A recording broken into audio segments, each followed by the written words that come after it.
में धोखा दे रहा है। वैराग्य का तात्पर्य है महासुख की यात्रा, राग का तात्पर्य है दुख में नरकों की यात्रा। जब हम राग की तरफ कदम रखते हैं तो अमृत जैसा लगता है, लेकिन उसका परिणाम विष से भी भयानक है। विष से भयानक इसलिए कि विष तो एक शरीर को नष्ट करता है, पर विषय कई जन्म तक हमें नष्ट करते रहते हैं, इसलिए वो बहुत भयावह है। पर वो अमृत जैसा लगता है, और जब हम अध्यात्म में कदम रखते हैं तो विष जैसा लगता है। नींद भी नहीं ठीक से लेने को मिलता इसमें, तो 2 बजे जग जाओ। कैसे कह रहे हैं अच्छे पदार्थ भी मत पाओ, बंद कर दिया बाजार का, बाजार को बंद कर दिया। वो प्रश्न कि डबल रोटी तो अब हम बना नहीं पाते रोज भोजन, तो डबल बेकरी के बिस्कुट तो चल सकते हैं ना, वो अमुक चीज चल। हमारा उद्देश्य आपको परेशान करना नहीं है, परेशानी से मुक्त करना है। जितने भी पदार्थ बने हुए आते हैं वो वास्तविक आपके लीवर के लिए ठीक नहीं है, मान लीजिए, क्योंकि आपका अध्यात्म मार्ग है। आपको बहुत ही चर्बी रहित, रजोगुण तमोगुण रहित सात्विक आहार चाहिए, जिससे आप शांत गंभीर भाव से भगवत चिंतन कर सकें। इन सब पदार्थों में वो बात नहीं है जो हमें परमार्थ में पुष्टता दे सके। चाहे आप ये नमकीन, बिस्कुट, ब्रेड, जो जो भी आप लोग, इससे आपको लगता है कि समय बचता है, लेकिन समय प्रयोग कहां करते हो? विषय चिंतन में, राग द्वेष के चिंतन में, जागतिक चिंतन में। अगर राधा राधा कहते हुए 2 रोटी बना ली और नमक रख लिया, आप देख लो आपका चिंतन बदल जाएगा। कौन सी ठाकुर सेवा करनी है आपको? बहुत सहजता में समझ लीजिए ठाकुर सेवा का मतलब क्या है। आपकी क्रिया वेग को भगवान में अर्पित करना, क्रिया वेग को भगवान में, प्रभु में अर्पित करना, यही ठाकुर सेवा है।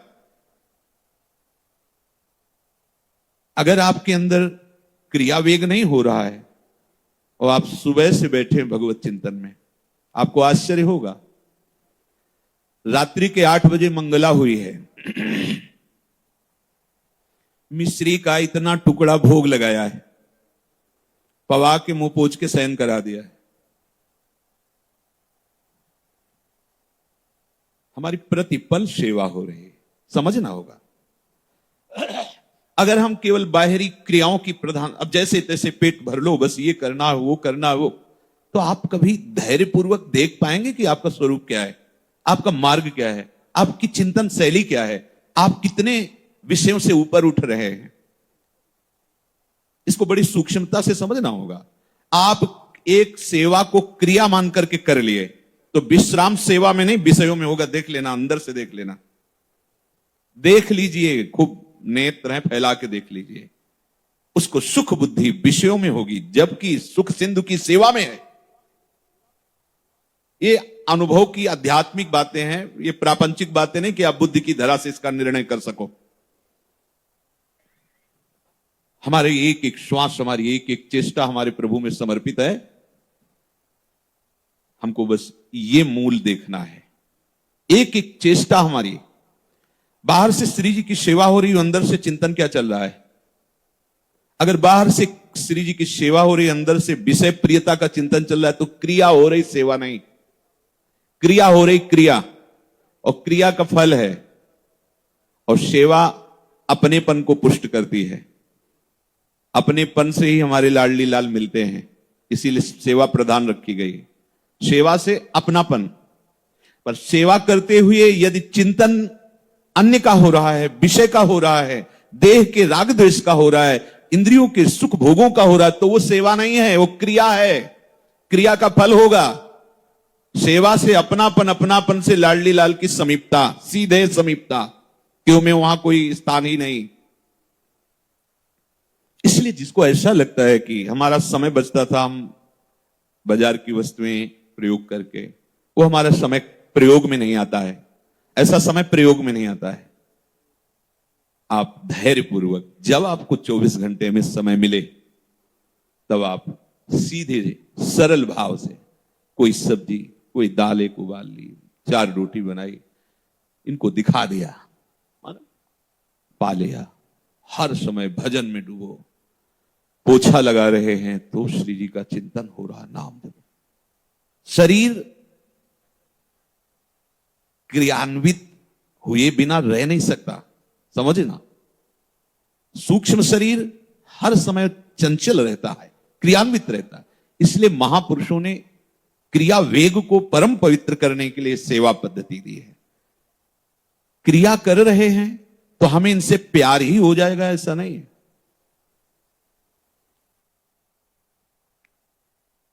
अगर सेवा हो रही है तो निश्चित इनसे प्यार हो जाएगा।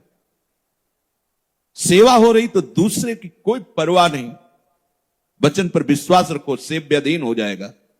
क्रिया हो रही, बात बदल गई, वही बात बदल गई। सेवा और क्रिया में अंतर है, समझ रहे हो ना। जो अपनेपन के प्यार से एक पुष्प भी अर्पित कर देता है, तो गीता में ही भगवान ने कहा पत्रम पुष्पम फलम तोयम, ये में भक्त्या, भक्त्या मतलब अपनापन, प्रेम। मेरे प्रभु, मुझ दीनहीन के पास आपका दिया हुआ ये पत्र है, ये जल है, ये वो स्नान उसी समय भगवान पा लेते हैं। सेवा के विषय को लेकर के अगर ये बात आती है कि हमें समय, तो हमें लगता है सेवा हमारे ऊपर बोझा है क्या? सेवा हमारे लिए अशांति है क्या?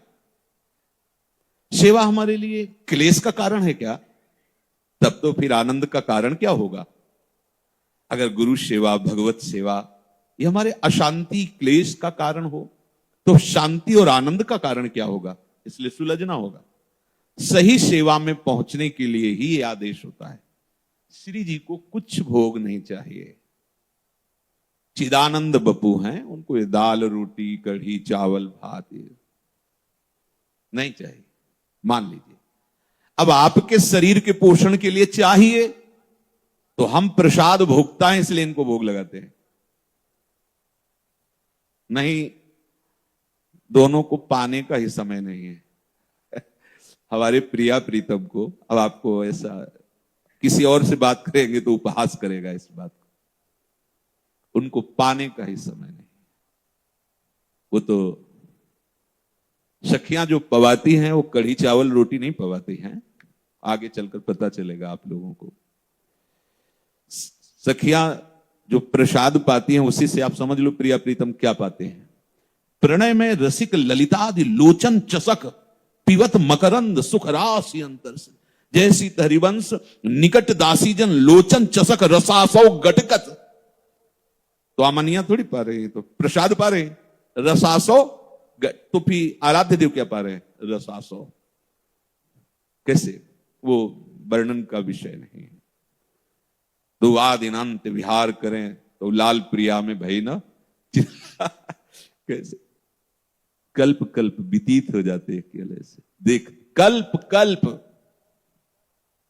यहां तो मंगला भोग है, राज भोग है, शयन भोग, कल्प कल्प व्यतीत हो गए केवल देखते देखते। फिर भी देखने की चाह ऐसी मानो कभी देखा ही नहीं। वह दूसरा अवसर कहा है, पर फिर भी ऐसे प्रेम में ऐसा अद्भुत सुख सखियों को प्रिया प्रीतम प्रदान करते हैं। तो आपको इस बात में हठ नहीं करना, मुझे सब कोई सामग्री नहीं चाहिए प्रिया प्रीतम के लिए, कोई सहयोग किसी का नहीं चाहिए प्रिया प्रीतम के लिए। आप, सिर्फ आप चाहिए प्रिया प्रीतम के लिए। आपने जो अपना मान रखा है वो अर्पित कर दो। उनको जरूरत नहीं है, जिससे तुम्हारी दुर्गति हुई है अन्य अपनापन मानने से, उस अपनापन को इनको समर्पित कर दो और इनको सिर्फ आप चाहिए।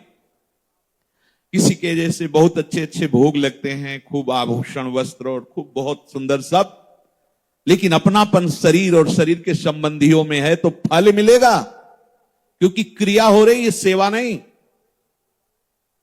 और कुछ नहीं है, एक पत्ता किसी वृंदावन की लता का, एक पुष्प, और वो अंदर का भाव की लाडली किसी योग्य नहीं हूं, आपको क्या दुलार करूं, बस जैसा हूं आप हो गया, निहाल हो जाओगे, इतने में निहाल हो जाओ। बस समझ जाओ केवल बात, हमारी श्री जी को क्या चाहिए।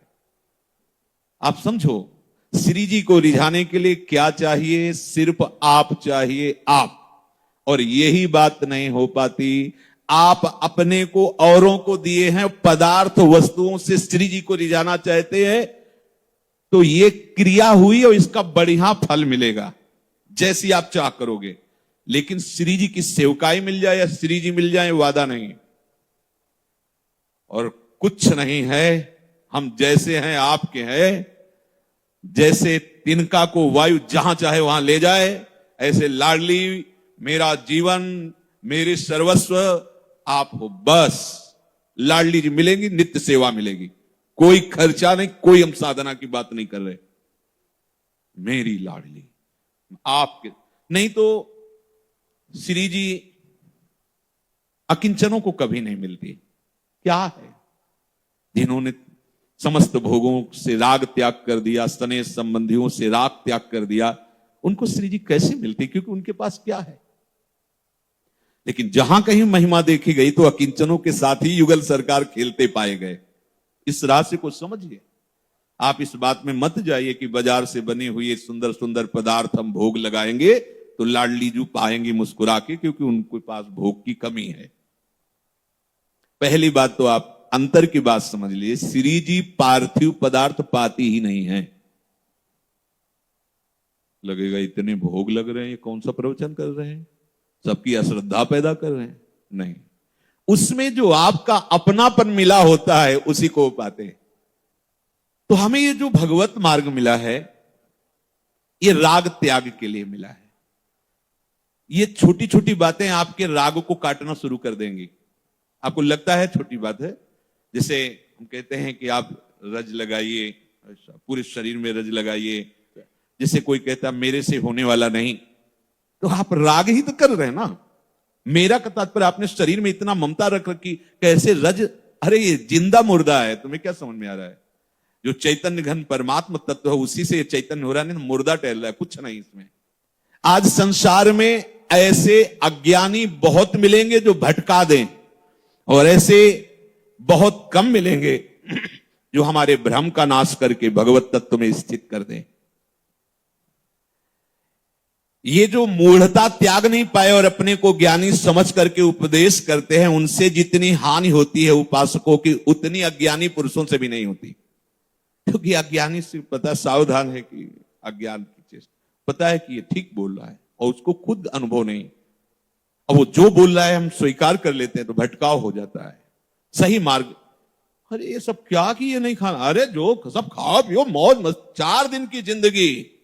उपदेश देखो, उनको पता है 4 दिन की जिंदगी, इस जिंदगी को मौज से जियो, रो रो के क्लेश अशांति ये नहीं वो, अरे नहीं, भगवान ने दिया ही है इसीलिए। अब ये उपदेश आपको बिल्कुल अभी जम जाएगा। अभी अगर हम उस बात का, अपनी बात का खंडन करके मंडन करें तो जय हो निकल पड़ेगा। वाह, आज सही बात कही, प्यास भरोसे को है, हटाओ कुछ नहीं, जोई जोई प्यारो करे, मंगाओ भोग लगाओ, खाओ पियो मौज मस्ती से। हाँ अभी इसका मंडन, अरे बढ़िया, इतना दान करो ये मिलेगा, ऐसा करो वो मिलेगा। वो प्रिया प्रीतम कैसे मिलेंगे भगवान? अब हवा निकल गई, क्योंकि प्रिया प्रीतम से संबंध ही नहीं हुआ अंदर से, तो उसकी बात क्या हो। तो यहां कह रहे हैं कि आज संसार में ऐसे मूढ़ पुरुषों द्वारा ज्यादातर, जिनको स्वयं का अनुभव भगवत तत्व का नहीं है और भगवत भाव का उपदेश करते, उनसे जितना साधकों की हानि होती उतना अज्ञानियों से नहीं होती। डर लगता है आजकल बोलने में, सत्य वस्तु बोल नहीं सकते। किस बात का? क्यों? इस शास्त्रों को जो ये कहते हैं ना कि ये लिखी पड़ी झूठी, कभी भी भगवत साक्षात्कार नहीं हो सकता। शास्त्र हेलना करने वाला कभी भी भगवत मार्ग का पथिक नहीं हो सकता, कोई भी हो कहीं भी हो। तस्मात् शास्त्रम प्रमाणम ते कार्याकारो, एक एक अक्षर सत्य, एक एक अक्षर। चलो तो उस मार्ग में आपको दिखाई देगा। जहां भी कोई अशांति हुई है तो शास्त्र आज्ञा का उल्लंघन हुआ है, वही अशांति हुई। नहीं, आज तक का अनुभव है, शास्त्र के मार्ग पर चलने वाले को कभी भी कहीं कोई बाधा रोक नहीं सकी। अगर बाधा हुई है तो अपना माना हुआ कोई ना कोई राग जो शास्त्र विरुद्ध आचरण कराता है, वही हमें बाधा पहुंचाए। आज तक का अनुभव है, शास्त्र विरुद्ध आचरण ही हमारी अशांति, क्लेश और प्रपंच का कारण बना है। शास्त्र के अनुसार चलने पर कभी कोई बाधा स्पर्श ही नहीं कर सकती, चाहे जो युग हो। भगवत प्राप्ति युग के कारण थोड़ी होती है। भगवत प्राप्ति का मार्ग चारों युग में समान भाव से है। कोई भी किसी भी युग में अगर शरीर और शरीर के भोगों से राग करके भगवत प्राप्ति का विधान कहीं वर्णन किया हो तो बता देना। चाहे जहां हो, नाम रूप लीला धाम, चाहे ध्यान करो, चाहे कीर्तन करो, चाहे उसके लिए कोई सेवा पद्धति से सेवा करो, वो शरीर राग, शरीर के भोग राग, शरीर के संबंधियों के राग के त्याग के बाद ही वो होता है जिससे भगवत प्राप्ति होती। किसी युग में कुछ भी नाम कीर्तन ऐसे समझते हो क्या? इस शरीर राग और भोगों का राग भोगते रहो मनमानी और नाम कीर्तन करते रहो तो क्या उसमें लिखा? नाम अपराध। ऐसे थोड़ी है। राग त्याग के बिना आज तक किसी को भी अनुराग हो सका हो तो आप हमें बताइए।